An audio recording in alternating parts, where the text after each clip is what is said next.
यह कहानी ब्रज वृंदावन की है, जब कृष्ण भगवान छोटे बालक थे और अपनी मैया यशोदा के साथ गोकुल में रहते थे।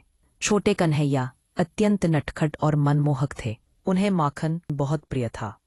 उनकी शरारतों में सबसे प्यारी शरारत थी गोपियों के घरों से चोरी छिपे माखन चुराना। गोपियां, जो बड़े प्रेम से दही मतकर माखन निकालती थीं, कृष्ण की इन हरकतों से बहुत परेशान रहती थीं। वे अपने माखन के मटकों को ऊंचाई पर टांग देती थीं, लेकिन नटखट कृष्ण अपने सखाओं दोस्तों के साथ मिलकर एक दूसरे के ऊपर चढ़कर मटके को फोड़कर माखन चुरा लेते थे। वे स्वयं तो खाते ही थे, साथ ही बंदरों को भी खिलाते थे और कभी कभी तो माखन को जमीन पर फैला भी देते थे। एक दिन गोपियां सब मिलकर यशोदा मैया के पास आईं। उन्होंने शिकायत भरे स्वर में कहा, यशोदा, अपने लाला को समझा लो।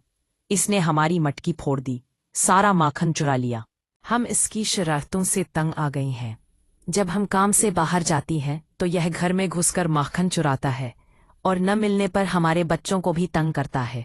यशोदा मैया पहले तो मुस्कुराई, क्योंकि उन्हें पता था कि उनका कान्हा कितना भोला है, पर बार बार शिकायतें आने पर उन्होंने कृष्ण को पकड़ने का मन बनाया। जब यशोदा मैया ने कृष्ण को पकड़ा और गुस्से में उनसे माखन चोरी के बारे में पूछा, तो कृष्ण ने मासूमियत से इनकार कर दिया। उन्होंने कहा, मैया, मैं तो चोरी नहीं करता, ये गोपियां झूठ बोल रही हैं।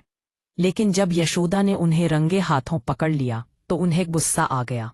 उन्होंने कृष्ण को सबक सिखाने के लिए रस्सी से बांधने का निश्चय किया।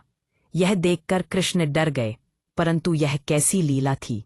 यशोदा मैया जितनी भी रस्सियां लाती, वे सब 2 अंगुल छोटी पड़ जाती थीं। वह थक गईं, पर रस्सी पूरी न हुई।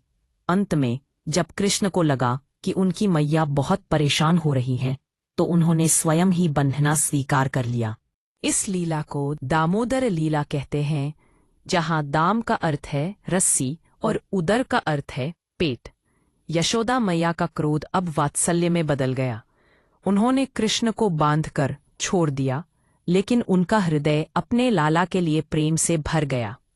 कृष्ण की इन नटखट लीलाओं में भी प्रेम, आनंद और शरारत का संदेश छिपा था। यह कहानी कृष्ण भगवान की उस लीला को दर्शाती है, जहां वह एक ओर तो माखन चोर बनकर संसार को प्रेम और आनंद का पाठ पढ़ाते हैं, और दूसरी ओर वह मैया यशोदा को सर्वोच्च वात्सल्य का सुख प्रदान करते हैं।